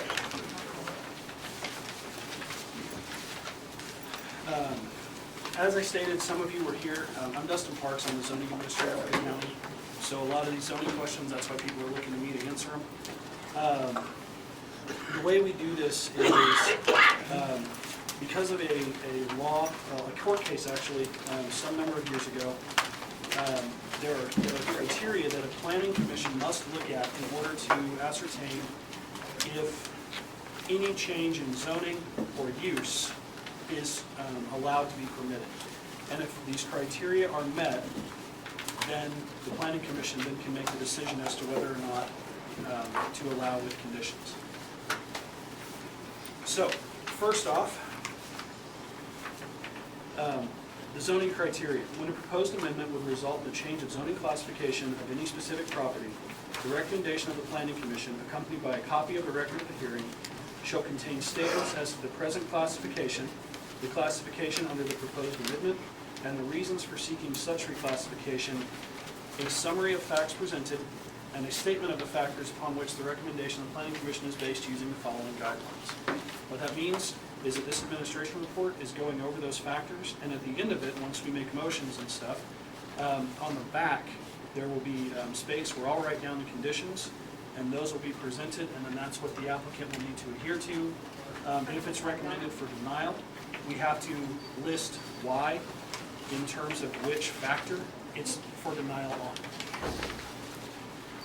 So, starting out with A, whether the change in classification would be consistent with the intent and purpose of these regulations. The change in classification would be consistent with the intent of the regulations. The character and condition of the surrounding neighborhood and its effect on the proposed change. The character and condition of the surrounding neighborhood is ag and residential. This change could be considered uncharacteristic because of a lack of other subdivisions in the area. However, with the trailer park on the north side, there stands an argument for there already being several residences in the vicinity. Now understand that this was written under the assumption that it would be 4 lots and the trailer court would be separate. If we include that, that kind of changes how some of this goes drastically. But I'm assuming that that's not part of it until those conditions are written down. Whether the proposed amendment is made necessary because of the change or changing conditions in the area affected, and if so, the nature of such change or changing conditions. This is not being made because of the changing conditions in the area affected. What this means is if, let's say, KDOT came through and said, okay, we're putting an interstate here, that's a change in the area, and if the land needed to be changed because of that, that's where that would come in. But since nothing like that is happening, this is just an application, that's why there's no changes being made. The current zoning and uses of nearby properties and the effect of existing nearby land uses upon such a change in classification. All nearby properties are ag or residential properties. This change in zoning would have no direct effect on the land uses nearby, meaning that a residential of this nature, of this small magnitude, does not have a direct effect on the properties nearby. The subdivision, as proposed, would require new zoning for classification of suburban residential, and this change would not affect the nearby uses as zoned. What that means is that ag would stay ag. There's no reason for ag not to take place, that kind of thing. E, whether every use that would be permitted on the property as reclassified would be compatible with the uses permitted on other property in the immediate vicinity. The property's uses as residential are suitable and compatible to the uses nearby, the residential and ag, which are permitted on other properties. The suitability of the applicant's property for which the uses for which the uses have been restricted. Restriction of this property to the suburban residential zoning allows the property to maintain a residential use. This property is suitable for residential uses. However, it should be noted that a public water supply would be required for homes built in the suburban residential zoning. Again, that's the idea that there would be the mobile home park and then 4 more homes added to those 9. If those weren't there, and then they did the 4 and then removed the trailer court, that falls to the semi-public, which is already available. F, the suitability of the applicant's property. Oh, I already read that, sorry. G, the length of time the subject property has remained vacant or undeveloped as zoned, provided the use of the land of agriculture purposes shall be considered as viable use of the land and not considered as allowing the land to be vacant or undeveloped. The land is not vacant by these standards. What that means is if crop ground is there, that also is not considered vacant because it's used ground. Whether adequate sewer or water facilities and all other needed public services, including transportation, exist and can be provided to serve the uses that would be permitted on the property. Public water would need to be provided to any home built in the subdivision due to its classification of suburban residential zoning. This can be achieved by upgrading the water source used by the mobile home park to accommodate a public use as per the regulations set forth by KDHE. This would mean permitting that well as a public water source through KDHE and making any required upgrades to the well facility as KDHE should request. Public sewer is not required through zoning regulation. However, due to the size of the lots and there being a KDHE lagoon in the vicinity, Dickinson County Environmental Services may require that the homes connect to the lagoon, thus making the lagoon a public sewage treatment facility. The permitting required to accommodate this requirement would need to be obtained from both KDHE and Dickinson County Environmental Services. And that again is referencing if the mobile home park were to remain the mobile home park, because the number of uses there would dictate needing public service. The general amount of vacant land that is currently has the same zoning classification proposed for the subject property, particularly in the vicinity of the subject property, and any special circumstances that make a substantial part of the such vacant land available for not development, and there is no vacant land nearby. The recommendation of permanent and professional staff, which is me, staff recommends approval of this proposed subdivision with the recommendations of both upgrading the semi-public water source to a KDHE approved water supply, as well as permitting and constructing the new lagoon as per KDHE requirements. However, should the applicant not wish to publicly supply water, they may seek to alter the plat to contain 2 10-acre lots instead of 4 5-acre lots. This would not prevent the applicant from needing to move the lagoon, but it does prevent the public water supply, and I mentioned that earlier. K, whether the proposed usage would be in conformance to further and enhance the implementation of the comprehensive plan. This does conform to the comprehensive plan. The comprehensive plan clearly shows our paved roads as prime locations for development. Also, possibly increasing the tax base does further enhance the implementation of the plan. Whether the relative gain to the public health, safety, and general welfare outweighs the hardship imposed upon the applicant by not upgrading the property value by such reclassification. As stated above, public water supply and sewer treatment are a concern. Also, the area may or may not be able to support more residences using the water table. Traffic at the corner of Sage Road and Highway 18 has been known to be an issue due to the proximity of hills on Highway 18 and should be discussed before approving a final plat. Direct access to Highway 18 is permitted by KDOT. However, the new homes would be located along Sage Road and thus are not under KDOT for access permitting. Any driveway permits for these residences would need to be obtained from Dickinson County Road and Bridge Department. Usually what happens is they get those applications and then the Dickinson County goes with the township to talk about what they need. Any such factors as may ever be relevant and evidence presented in the application. As evidence presented in the application, there were no other factors. Staff recommendation. Staff recommends approval of the plat based on the above information, and I would like to add some caveats to that, if you permit me. I would recommend approval of this plat based on the information presented that the applicants would like to add the trailer park as part of the subdivision, and then at a date to be determined by the Planning Commission at a future date, remove the trailer court as part of the conditions for building homes on the 4 lots to the south.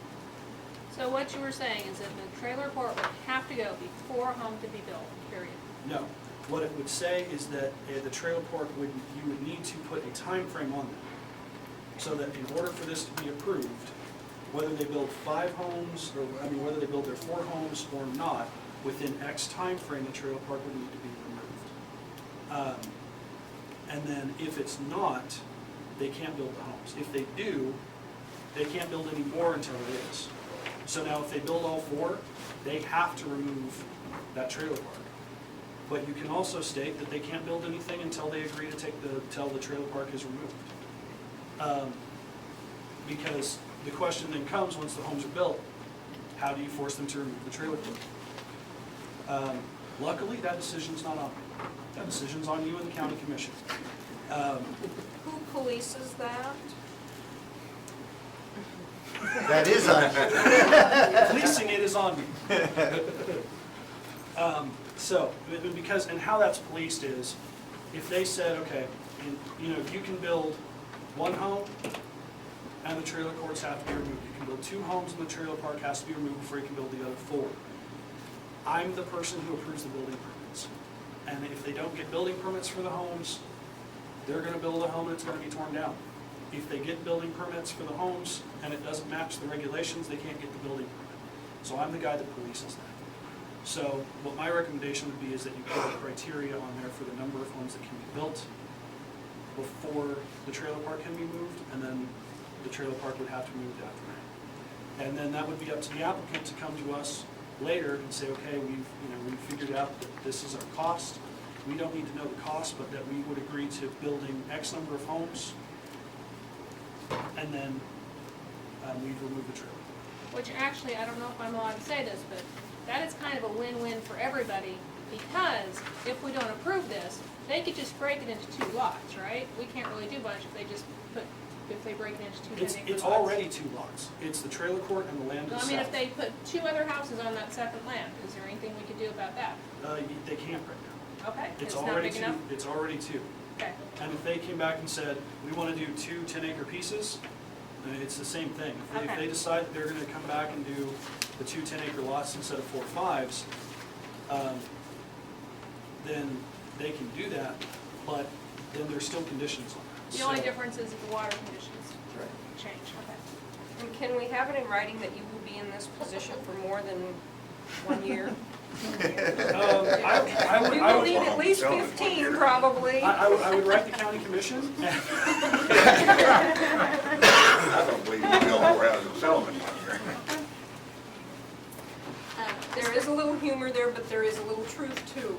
So we can put Can we do this without having to have it resurveyed again, engineers? Can't we just leave the 8 acres of the trailer park the way it is, one lot, and just get the other 4 passed that way? Well, It's cheaper for us to move that lagoon for the state than it is to try and resurvey the whole thing. We'll still agree to move the trailer well, park. as it stands, I mean, the lots are already split up, so you have to get this reprinted. But it wouldn't have to be resurveyed, because the land is already there and legally described in this survey. So you'd have lot 1, it would take some more paperwork, but it wouldn't have to be resurveyed, because the legal descriptions are already there and everything. So you'd say the lot 1, and then you'd have to do some renumbering, but it wouldn't have to be resurveyed. I don't want to go along with that. I would like to get rid of the trailer park. We can't just dump it out, we can't just throw it out. If we can build the 4 houses, I don't know how fast it'll take us to sell 4 houses, at least sell a couple of them to recoup what we're going away. So, And we gotta give people time to get places to move out. the board tonight, our alternatives are, we can recommend approval to the governing body, we can recommend denial to the governing body, or we can table this request for additional information stating the date, time, and place the application will be reconsidered. I do have one more question for Mr. Anderson. You said that you're not farmers, which is fine, but what's being done with the land? Absolutely nothing, it's growing wild. For the Okay, last so- 14 years, there's been no So kind how of long? fertilizer or anything else dumped on it. Now it's good to clear land. Just mow it down, it's clear up. Put nothing Okay, on it. so how does that, It's registered with the state. The county is farmland. well, I was just looking pasture. at G here under the golden factors. The length of time the subject property has remained vacant or undeveloped is zoned. It's not vacant because up until last week, this was all one property. So there were homes built on the Oh, property. okay. It rested, it's pasture land, what's rested with the state. And any ag use is considered vacant by our regulations. Right, So- when they said they weren't farming it though. Yeah, but it's still, if it's brome ground, that's an ag use. Right, okay, If it was just a dirt lot and they weren't farming anything on it, then it's vacant. yeah, okay. So, That answers my question, thank you. yeah, that's what I said, and brome grass is, Supposed to be, Well, till yeah, the trees take over. Any more discussion among the board? I would be so happy to hear a motion. Well, I like Dustin's recommendation that we get that 5th lot in there as part of it with, with one of the conditions, because I'm hearing money, which I'm a business guy, I understand that. But if we're gonna get on with business and we're gonna do something in good faith, then after they do 2 lots, they can't do any more until the trailer park's gone. That's meeting them halfway. So we could say 1 lot. Is that a house, Wally, or just selling the lot? Well, again, Put a house on it, so. I guess I need to ask that question. Is the intent just to sell the lots, or are you gonna put houses on them and sell a lot and house together? It depends on how long this process takes. If I go totally flat broke, can't go to the bank and get the money, it's gonna take more than one house to keep the money to build another one. What he's talking about, maybe sell one of them off as a vacant lot to recoup some money back, but other than that, it would be place the homes on it and sell them that way. Have you valued these? Not yet. We haven't put a set value on them, Well, and Have we you can't- done a market analysis and on we your can't- lot? And we I can't can pretty well dictate guess whether or what not your they job put a is, home on but no, we it. haven't. that's what I'm saying, just the 2 lots lots. gonna break you down. That's what I said, So, that they could sell 2 lots, and they can't do any more until they rid the trailer park of the 5th lot. 2 lots without a house, is that what you said? Yeah, 2 lots, I'm just saying, they could sell 2 lots, With or without a house? with or without a house, and the 5th lot, which has a trailer park on it, has to be gone before they can do anything with the other, then it'll be 3 lots. That would then be approving this preliminary plat with conditions, is that correct? with conditions for change. With conditions. Mhm. I would Well, like to, Actually, I would have said no. I would like It's to- not the same plat. Well, That's Because the current one has 4 lots. That's right. The trailer court stays. And that's what We're the- saying 5 lots and the trailer Yeah. park goes. And that's where what it would be is this one is approved with the conditions of change, so that. yeah, final that's what I'm plat- saying, It's that's just what, a preliminary that's what plat. Dustin said, and that's why I That makes was sense. agreeing with I that. guess I'd like to take that one step further. Instead of approving this preliminary plat, the Andersons appear to be very agreeable to take this into 5 lots. The area public would like to see 5 lots with the trailer park gone. Is that correct? And the schoolhouse.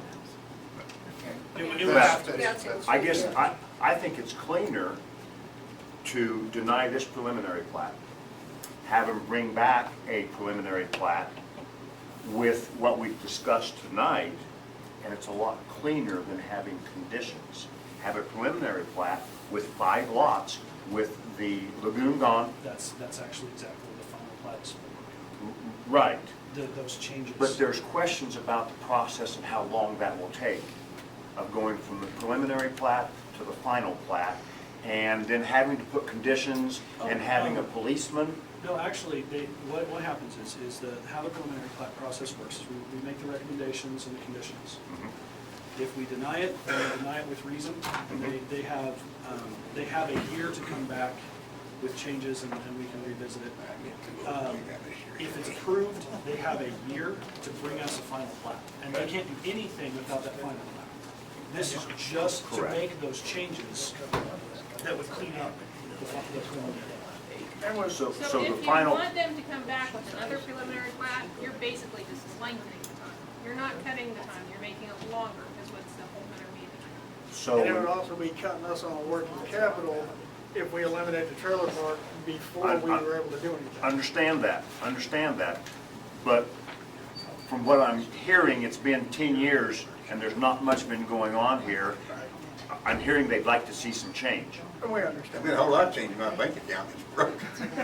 Well, the thing So- is, we can't affect that. If we do another preliminary plat, whole nother one, we still can't put a time frame on it. We've approved it. Right. Yeah, that's, Right, all the right. changes you're suggesting are what we would ask them to bring back to us in the final plat. For the final plat. So the final plat will show The 5 final lots. plat would have to show 5 lots. It would have to show the township, a township agreement would be made. It would show that the water source would be improved. That's what that process, that's what that gap is for. So they've got a year to be able to go back and make those changes with their engineer surveyor so that the plat shows what we're requesting. And then that final plat, when they bring it back, will show the 5 lots, it'll have those conditions down. What I would do, what I would suggest you discuss is the conditions that you're going to put on it. Because whatever we decide, I then have to take to the county council to see if we can do what we've requested. And then I have to let them know that, what we've decided and go from there. And it has to remain as close to the conditions as it possibly can. That's what the conditions are for. However, what you're doing is you would then be trying to dictate how many homes can be built in a platted area, so to speak. Because what we would do is we would say, okay, you have 5 lots and only 2 of the homes can be built until these conditions are met. Which is possible. But in order for those homes to be built, it has to be approved. So if it's approved, then those homes, all of them, could be built. Those two is what I'm saying. Those 2 homes could be built, but then it's approved. Now what that means is a subdivision's approved, but none of the other lots could get building permits until the trailer court's removed.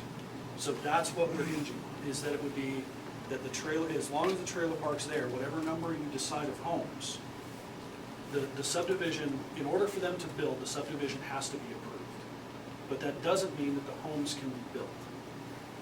That means that the number of homes you dictate could be built. So, I know I'm muddying the waters here, I apologize. What that means is that once the final plat goes through everything, county commission and all that stuff, which however long that takes, it's approved. But it's approved on the condition of, if it's approved on the condition of, only X number of homes may be built, no other building permits may be issued until X is removed. And that would be the condition, because you couldn't say they couldn't sell them, because they could legally sell them because they have an approved plat. But whoever bought them couldn't build homes on them. And it'd be on the plat. So they're protected, the people who bought them are protected, or at least, if they look into it, they'll see that on the plat it says that they couldn't build on it until that trailer park's removed. So we need to be very careful in how we word this. Yes, sir, just to ask a question, I guess. If I'm reading what you just said, and I'm not saying you guys would do this, I'm playing devil's advocate, I guess. They build 2 houses with the caveat that you can't build any more until the trailer court goes. So they go, you know what, we just made $300,000 on these 2 houses, we keep the trailer court, and we're happy now. And then 5 years from now, we're back again doing another one, planning for the other 2 houses that we wanted in the first place. You see what I'm saying? Yeah, and technically, They'd be able to do that because that's what the conditions were. correct. But those houses, those 2, would never be able to be built. The other The 2 other that 2 were lots vacant. would never be able to be built on, because it would be on the deed. I can't hear you, go ahead. And the other problem is this. Right now, you've got the trailer park there. You don't want the trailer park there. We can't do anything about the trailer park being there. Unless you put it as a condition. unless we put it as a condition, unless there's something And built I'm there, all we for can't that, do- I yeah. truly am. I'm just saying that, go ahead. David Aker, I don't want any house there. I don't want anything there. My property is down below here and over here. And I'm worried about the water table. And 5 houses, it's just gonna drain the water table. Maybe they can supply our water for us, or the wells go by. Okay. We considered that 5 years ago, putting a water tank up. I don't think you got the water to do it, I don't care what. Oh, we got that, we paid, it better be done by how much they charge to test it. Well, I mean, I guess I made a motion, Yeah. and we'll go from there. I made the motion per Dustin's suggestion that we make 5 lots and, excuse me, they can sell 2 lots and they can't do the 3rd one until the trailer park and schoolhouse are gone. That's what I put in my motion. Now, Would anybody like to second it? I'll move to amend. Or move to amend? Can I ask a question on that? Is that even feasible as far as you being able to build 2 houses and then remove the trailer court, as far as funds wise? If we can get them built and get them sold, that shouldn't be an issue. But that's depending on what they're looking at right now, it's gonna depend whether it stays a grandfather trailer park or not. I can see Mr. Smith's concern being a real issue. That's his point there. And I guess I'd rather see it at 1. They sell 1 without having to, and have to. I think you also have to look at the possibility of them having the money to clear it out though, because clearing out the trailer courts are not gonna be cheap. Did you want to try to amend the motion? We would help with that. Did you want to try to amend? I would like to amend the motion to have no homes built until the trailer court was gone. Yeah. I'll second that.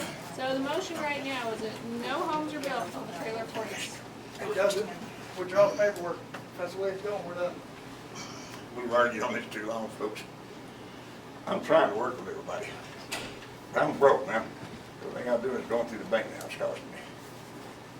And we'll be glad to get rid of the trailer. I would love to be able to get rid of it. I wish I could have done it 5 years ago. But it's still partial, some income. I would gladly be glad to say we'll get rid of the trailer park. If I'm gonna sell 1 house and depend on that covering it, it's not gonna do it. And y'all know that. I just have a concern, even at 2 lots or homes, that you're gonna make the money to remove the trailer park. I'm not gonna make enough to bail out at 2 houses. I've got more of that in it already, way more. We understand what the concerns are. We've discussed every possible way that the trailer park is good. We'd be cutting our own costs and get rid of an income. That'll help us get to the point we're trying to get to. Okay, so we have a motion, the motion has been amended, it's been seconded. who seconded the, who seconded the, which one? Did you do that? I did the, yes. Did you second mine? Yeah. I'm in. Okay. So, all in favor of the plat going through with the condition that no houses can be built until the trailer court is gone, raise your right hand. All of those opposed, raise your right hand. Can I vote? Yeah, you have it. 3-3. So it didn't pass. Didn't pass. Okay.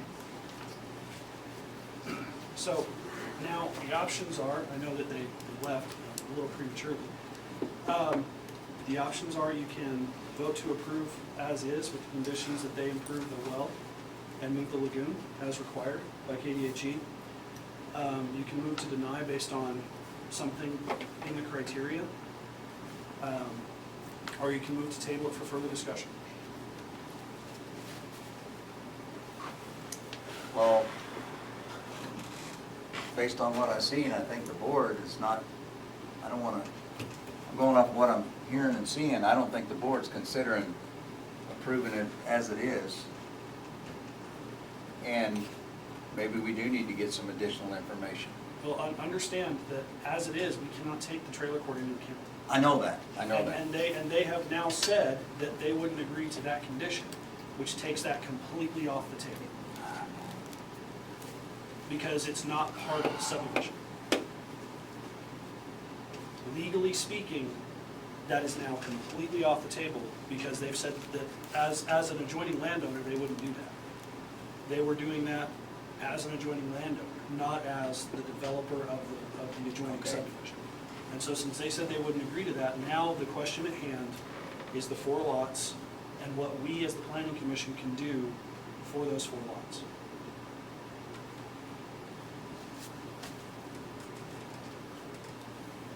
Or we could try to compromise and say that 1 could be sold. No, not No, anymore. not anymore. That is completely removed from Yeah, the table. that's not an option. Because take it as 2 different people, because the subdivision developer and the person who owns the trailer court are 2 different entities. The adjoining landowner has said, we're not gonna do that now. So that's gone, that's off the table. They would still have to move the lagoon and everything as per the KDHE requirements, but the idea of being able to do anything on the trailer court, since they backed out, is off the table, legally speaking. We could do what we wanted, but folks, it's not defendable. And that's where my job comes in. So I guess I would entertain a new motion if anyone would like to make a new motion. As it stands, if you would permit me, as it stands, the area would have to be improved if it was permitted this way, because they'd have to do something with the schoolhouse. They would have to move the lagoon.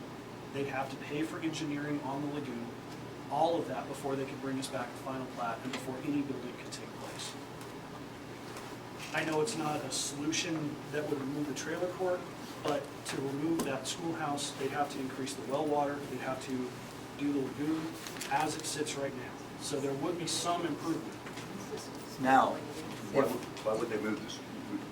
Because The schoolhouse. Because KDHE won't permit that for a public water source as it stands. Oh, and that's where And the house and is. the public water source would be there, and so they'd have to increase that, and so they'd have to get rid of the schoolhouse by KDHE standards, because it would have to be in a different shell and all that stuff. Can I ask one Yeah. question, please? At schoolhouse, my understanding was it is a historical building over 100 years old. It's not on a historic registry, so. Oh, okay, yeah. because that's And- what and I was that's where it comes understood. in. Yeah. Okay. And if it's on a historic registry and protected, it'd be in a better condition than it is.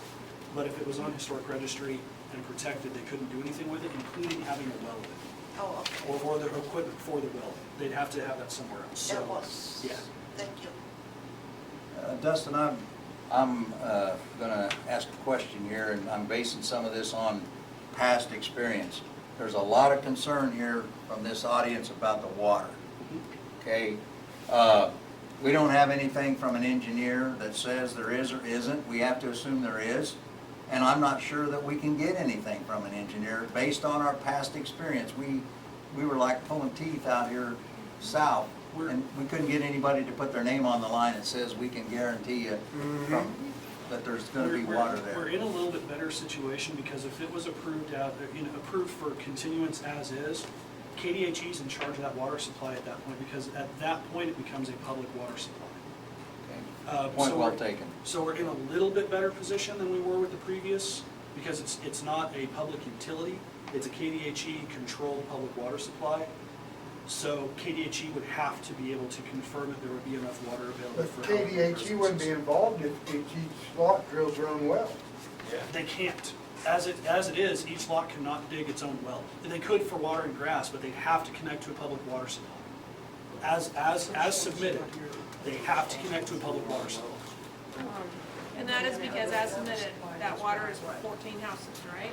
As submitted, it's because there are 4 or 5 acre lots. Yeah. The lot size dictates that they have to connect to a water supply. Is it too close?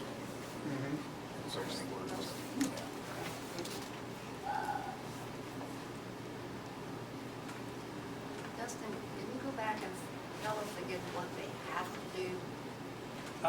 they would have to, as it stands, the conditions that I would recommend would be to have an agreement with the township in place before they submit a final plat.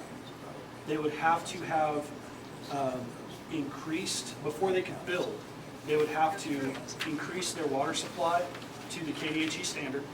And if that water's not there, the water's not there. Because in order to do a building permit, I have to have that proof from KDHE that the water's there. And then they would also have to move that lagoon. And folks, the lagoon has to be 100 feet off all property lines. They may not even have room to move that lagoon. But that's not on the planning commission, and that's not on anybody but the applicant to figure out. Because they have to, and part of the condition would be before they could build, they'd have to move that lagoon. Because what we would hinge on is that the subdivision may or may not be approved. If it was approved before they could build, all those conditions would have to be met. And they'd have to bring us back a plat that shows what those changes were going to be. And the well. Yeah, and they'd have to show what changes they were making to the well as well. And so, considering what they've talked about, they're already gonna have to spend a bunch of money for the engineering of the lagoon alone. Even if they sold this 20 acres, because right now they could sell the 20 acres and somebody could build a house on it. Except that KDHE would still make them move the lagoon. I don't think that they grasped completely that no matter what, now they have to move that lagoon. Yeah, it seems like what James was trying to say made so much sense. I mean, as far as it's gonna cost money to do this, it's gonna cost money to do this, so why not? Yeah, and my question is, they don't have that money, because if they did, they'd be doing something with that trailer. Well, You hit that on the nail. They They have don't no got the money. money. I can talk now, they gone, I live in there, and I can tell you horror stories. They don't got the money. But the thing is we can't take into account. Yeah, what they and we do. got that. No, we gotta give them the opportunity if we. We have to give them the opportunity to do so if that's what we decide. Cost prohibitive, that's on them. And that's on every applicant. Yeah, I'm If sorry. they sold that 20 acres to me and I built a house there, they would still have to move a lagoon? Would I have to Yeah. put Yeah. my, They- I yeah. couldn't put my own in and run my own laterals? Sure, you could do that after they move the lagoon. But they just have to move so they can. They can't Or I have, can do anything. They said he agreed. they can't have a public lagoon on That doesn't somebody include else's the property. engineering for where it's gonna Well, go. it's down east now. It's down east. I think he got two of them down there. And the Are they both condition, working? I don't know that they've been out there already because he had that, what do you call it, that little, grass or whatever. Excuse me. We can put conditions on these. We can put whatever conditions we want on it. So, I mean, why can't we? Because that other property is not part of the subdivision. Legally, But, it's not. but they did say that they would And then clean up. and then they decided to remove that. So, right now, we can either approve it, or disapprove it, or table it. Yep. Do we have a motion? Yeah, that's what I'm saying, we gotta be. Honestly, what we have in front of us is pretty, if we're just looking at the 4 lots, what we have in front of us is pretty cut and dry. You've got 4 lots that have to have a lagoon moved off of them and public water supply provided. If the trailer park wasn't involved here, this would be very cut and dry. And so as it stands, the trailer park isn't involved other than the property, that's where the lagoon has to go. And so honestly, it's really cut and dry in terms of those things. So tabling it would only allow us to talk about that some more. Denying it, we need to make sure that we have where we're denying it off of. And then, or the other option is we put the conditions on it and ask them to come back to us within a year that says, we've made the changes that you've requested. Which conditions are you talking about? Are you talking about the conditions of having it be 5 lots? No, No, because that's we can't not- do that anymore, that's that's what not I on the thought. table. So what conditions? It would be, the lagoon has to be moved and approved by KDHE. But that's already on there, isn't it? Not yet, nothing's been voted on. Yeah. Okay. The lagoon would have to be moved and approved by KDHE. The water supply would need to be made public. And approved by KDHE. The road, And the township agreement for the road improvements and entrances. And drainage, because, I mean, there's gonna be excess drainage now, because there's no ditches there, so if you create ditches, you're gonna create water runoff down to about probably, what, 3/4 of a mile down to that creek? So the agreement would need to cover the drainage, the improvements of the road and the access. One of the things that we're supposed to consider on a preliminary plat is the comments from concerned citizens. And I guess if we put in all of the things that Dustin just mentioned, I know that we can't do anything now with the trailer park, but if we did those, what, 4 things, Yeah. would that somewhat satisfy you out there?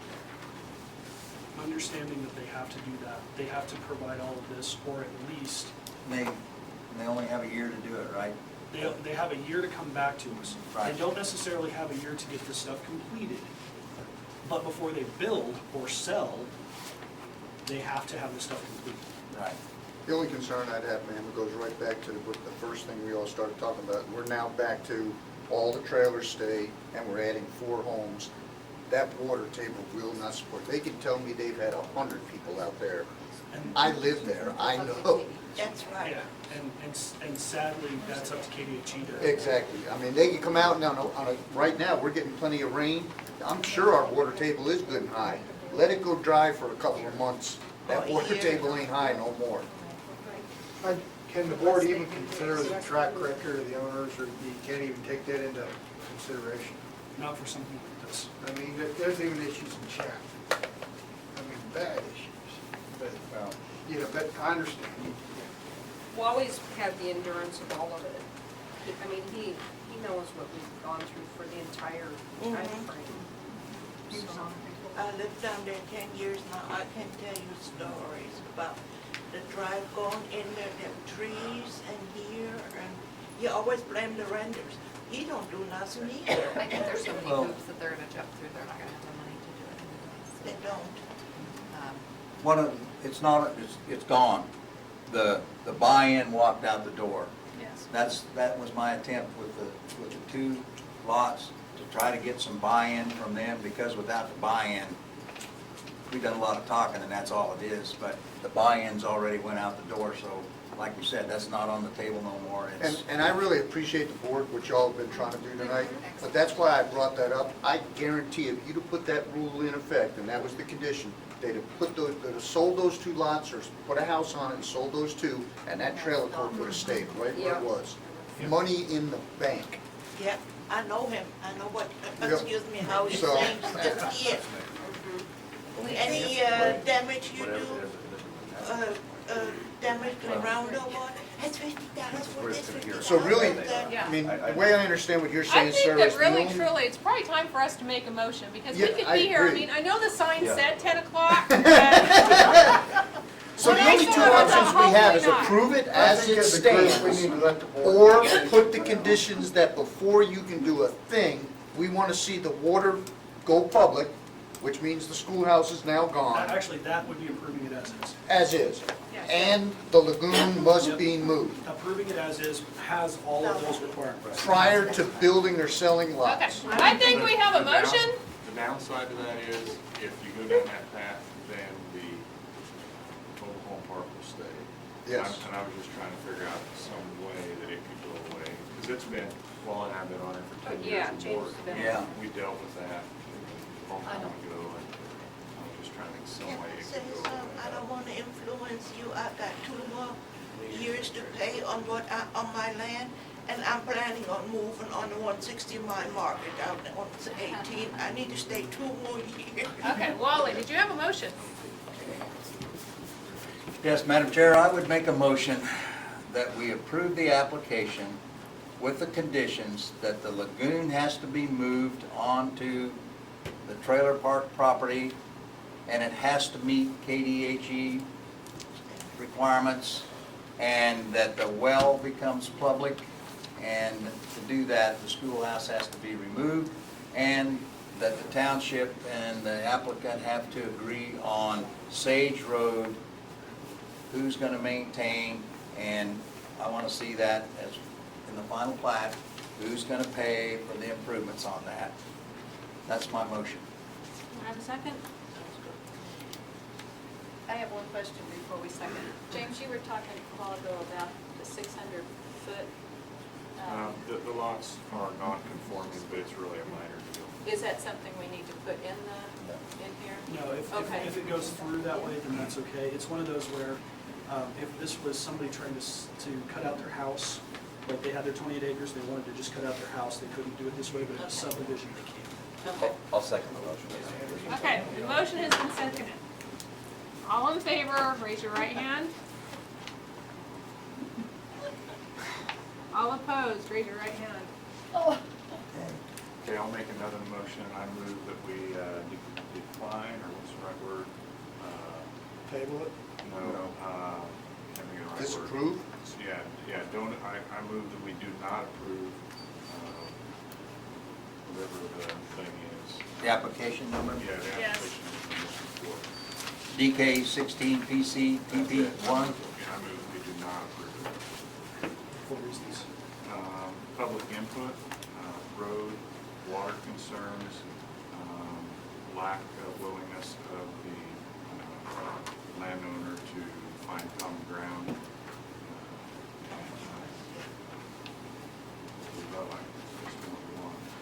Probably should, because Okay, those so- things can be remedied by. Okay, so he'll have an opportunity to do that, and we'll go through them one by one.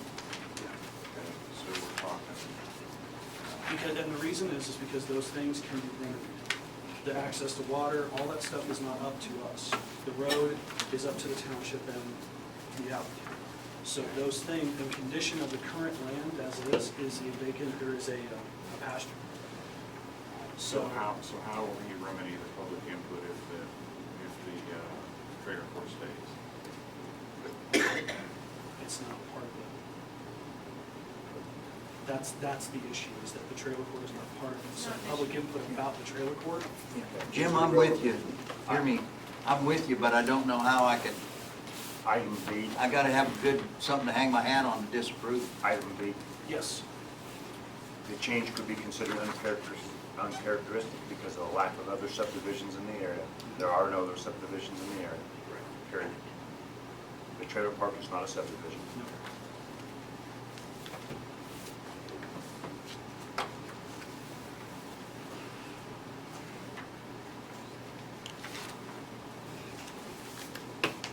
I have a second? I'll second. Is that what you said because of the Yeah, uncharacteristic? what he said. Okay, so you made the motion and Marty seconded? Is that what I hear? Yep. Okay? So the motion is to disapprove based on the fact that it is not characteristic because subdivisions are not there already, correct? Correct. So, all in favor, raise your right hand. Congratulations. Thank you. Thank you, I did stay in the trailer park for 2 more years. Well, Okay, but he can, so we can move on, Dustin? Do we have any new business? Not yet. I'll see what happens tomorrow. Do we have any old, oh, we do have old business. No, we don't. We don't have old business? So we don't have anything on that? We don't, because this took precedent, so I didn't have the time to be able to. Do the hatchery? Okay. Yeah. All right.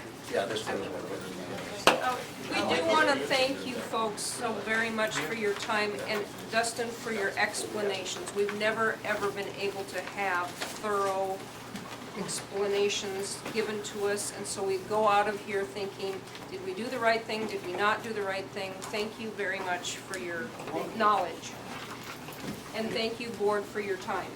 We greatly appreciate it. Thank you for what you've done, it helps me so much. So I would like to make a motion to adjourn. second. Oh, you do that. Okay. So all in favor, raise your